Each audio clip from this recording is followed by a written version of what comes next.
The news hit the Caribbean like a thunderclap, shocking governments, airlines, and ordinary citizens alike. In a region already accustomed to uncertainty, this announcement sent shockwaves through every level of society. President Donald Trump abruptly closed U.S. airspace over Venezuela, a move that no one saw coming. The decision was delivered with the characteristic force and unpredictability that had come to define his administration. The skies above Venezuela, once a bustling international corridor for both passenger and cargo flights, became a geopolitical flashpoint overnight. Planes that once crisscrossed the region now faced sudden detours and uncertainty. Airlines scrambled to adapt, pilots received urgent bulletins mid-flight, and airports from Miami to Bogotá were thrown into chaos. Passengers found themselves stranded, unsure when or if they would reach their destinations. This wasn't just a policy shift. It was a direct challenge to Nicolas Maduro's government, escalating a long-simmering conflict that had already strained relations between the two nations for years. The move drew a literal and symbolic line in the sky, raising the stakes for commercial travel, international cargo, and the delicate military balance in the region. Suddenly, the airspace became a zone of contention. The White House cited national security, blaming Venezuela's airspace for rampant drug trafficking and criminal activity. Officials claimed the closure was necessary to stem the flow of illicit goods and protect American interests. The U.S. made it clear this was a unilateral declaration enforced by military might already stationed in the Caribbean. Warships and aircraft were put on high alert, signaling that this was more than just diplomatic posturing. The world watched as the region fell into an uneasy calm, the silence before a storm. Tensions simmered beneath the surface, with everyone waiting to see who would make the next move. For airlines, the closure was a logistical nightmare. Rerouting flights meant longer journeys, higher costs, and mounting frustration for both staff and passengers. For Venezuela, it was a direct challenge to sovereignty, a public humiliation on the world stage that demanded a response from Maduro's embattled government. Maduro's government is unlikely to accept this without a response, and behind closed doors, officials scrambled to craft a strategy, weighing retaliation against the risk of further escalation. Meanwhile, the U.S. appears ready for confrontation, with military assets on standby and officials warning of further measures if provoked. The Caribbean has become a chessboard, with every move watched closely by intelligence agencies, diplomats, and world leaders. Each decision could tip the balance toward peace or conflict. The implications are enormous, threatening regional stability and raising the specter of open conflict. The world's eyes are fixed on the Caribbean, knowing that a single misstep could ignite a crisis. As the sun sets over the Caribbean, the question remains, what is the next move?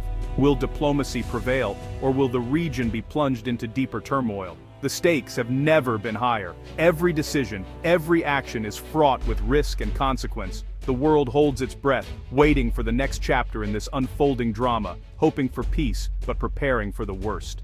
President Trump's statement was blunt: all air traffic, commercial and private, is now banned from Venezuelan airspace. The FAA's directive established a no-fly zone, citing the Maduro regime's loss of control and rampant criminal activity.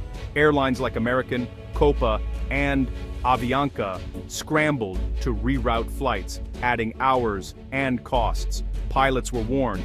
Any violation could mean interception by U.S. military jets. The risk of a tragic misunderstanding is real, with immense pressure on both pilots and military commanders. The U.S. military now monitors a vast sky, ready to enforce the ban with constant surveillance and rapid response. This is more than an aviation notice. It's economic and psychological warfare, isolating Venezuela further. The message is clear. The U.S. controls the skies, and the world is watching to see if the first shots will be fired there. The airspace is now a battleground. U.S.-Venezuela tensions have simmered for decades, rooted in deep ideological conflict and a long history of mutual distrust. The relationship has been marked by suspicion, competing interests, and a series of confrontations that have only grown more intense over time. The U.S. refuses to recognize Nicolas Maduro as Venezuela's legitimate president, instead backing opposition leader Juan Guaidó. This support has included public endorsements, diplomatic pressure, and a steady escalation of economic sanctions designed to isolate Maduro's government. Drug trafficking has become a persistent flashpoint in the conflict, with U.S. officials repeatedly accusing members of Maduro's inner circle of direct involvement in the international drug trade. These allegations have added another layer of tension to an already volatile relationship. Federal indictments and mounting evidence have painted Venezuela as a major cocaine transit hub, fueling the crisis and providing justification for further U.S. action. The legal battles and investigations have only deepened the divide. Venezuela's economic collapse has triggered one of the largest mass migrations in the region's history, with millions fleeing poverty and instability.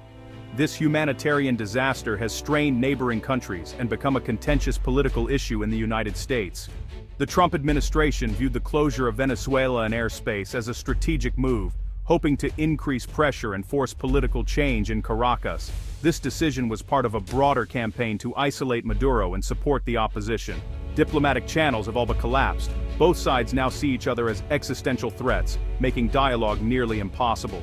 The breakdown in communication has left little room for negotiation or compromise. The U.S. views Maduro as a criminal dictator responsible for widespread suffering, while Venezuela accuses the U.S. of being an imperialist aggressor intent on regime change. This mutual hostility fuels public anger on both sides. With trust completely eroded, both nations now rely on shows of military force and heightened security, signaling their readiness for confrontation and further escalating the standoff. The airspace closure stands as the boldest move yet, dramatically raising the stakes and pushing both countries closer than ever to the brink of direct conflict. The recent closure of airspace is just the latest move in a sweeping U.S. military buildup across the Caribbean, a region now bristling with American firepower and strategic intent. The Pentagon has rapidly deployed Navy destroyers and Coast Guard cutters, their presence unmistakable as they slice through tropical waters, establishing a formidable maritime shield. Overhead, advanced surveillance aircraft and reconnaissance planes sweep the skies, gathering intelligence and tracking every movement under an enhanced counter-narcotics mission that now doubles as a show of force. The arrival of an amphibious assault ship loaded with U.S. Marines signals that Washington is prepared for more than just drug interdiction. These forces are ready for rapid response to any escalation. With warships and aircraft on high alert, the U.S. has the muscle to enforce a no-fly zone, transforming what could be seen as a political gesture into a credible, tangible threat. This overwhelming U.S. presence serves as psychological warfare, keeping Maduro's regime on edge, constantly reminded of American military superiority and the consequences of defiance. The Department of Defense has made these operations highly visible, ensuring not just Caracas but the entire world is aware of America's resolve and reach. Recent high-profile drug seizures are highlighted in the media, but these successes are only part of a broader strategy. The real message is unmistakable. The U.S. can project overwhelming power directly into Venezuela's sphere of influence at a moment's notice. This deliberate transparency is designed to signal both resolve and capability, leaving no doubt about American intentions. With these assets in place, the stage is set for assertive actions like the recent airspace closure, and potentially more to come. This buildup is both a stern warning and a dramatic show of force, meant to deter adversaries and reassure allies. The world's eyes are fixed on the Caribbean as the U.S. flexes its military muscle, sending ripples through international relations. The Caribbean has become a high-stakes theater of power projection, where every maneuver is closely watched and every signal matters. With tensions mounting and military assets on alert, the stakes are escalating rapidly and the world waits to see what comes next. Venezuela has responded with defiance, placing its armed forces on high alert. State TV shows military drills, fighter jets, and naval vessels ready for defense. Russian-made S-300 missile systems have been deployed along the coast, raising the stakes for U.S. surveillance flights. The Milicia Bolivariana, a civilian militia, is mobilized, signaling popular resistance and complicating any invasion scenario. Maduro's government highlights alliances with Russia and China, warning the U.S. of global repercussions. Russian advisors are likely aiding Venezuela's air defenses. Caracas aims to deter Washington by internationalizing the conflict. The risk of escalation is now higher than ever.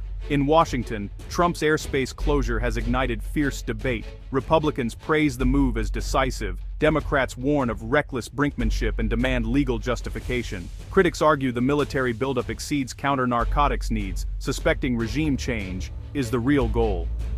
Congressional division weakens the administration's hand and signals uncertainty to allies and adversaries. The political battle in D.C. is nearly as intense as the standoff in the Caribbean. International law experts are divided. Does the US have the right to close another nation's airspace? The administration cites self-defense and UN resolutions, but many scholars call it a violation of sovereignty. Recent US military strikes on alleged drug boats raise concerns about proportionality and civilian risk. The rules of engagement are dangerously ambiguous. A single miscalculation could trigger a wider conflict. Some warn this approach could backfire, strengthening Maduro by uniting his base against a foreign threat. Experts urge multilateral diplomacy and targeted sanctions over unilateral military action. The risk of escalation and unintended consequences remains high. Caracas has condemned the US airspace closure as imperialist aggression. Maduro accuses Trump of provoking war to seize Venezuela's oil, framing the move as an illegal blockade. Venezuela protests at the UN, seeking support from Russia, China, and other allies to isolate the US. The crisis is used to justify crackdowns on dissent and consolidate Maduro's power. State media paints opposition as traitors, intensifying repression under the guise of national security. Venezuelan officials deny drug trafficking charges, portraying themselves as victims of US bullying. The battle for global opinion is now as fierce as the military standoff. What is the Trump administration's endgame? Some say maximum pressure is meant to force regime change. Others see it as a high-stakes negotiating tactic. The airspace closure and military buildup could be leverage for talks or a push for internal fracture within Maduro's ranks. Critics argue the crisis is partly political theater, playing to domestic audiences ahead of an election. The risks are enormous. History warns that such pressure can backfire, entrenching regimes or sparking conflict. The skies over Venezuela are now a test case for US foreign policy.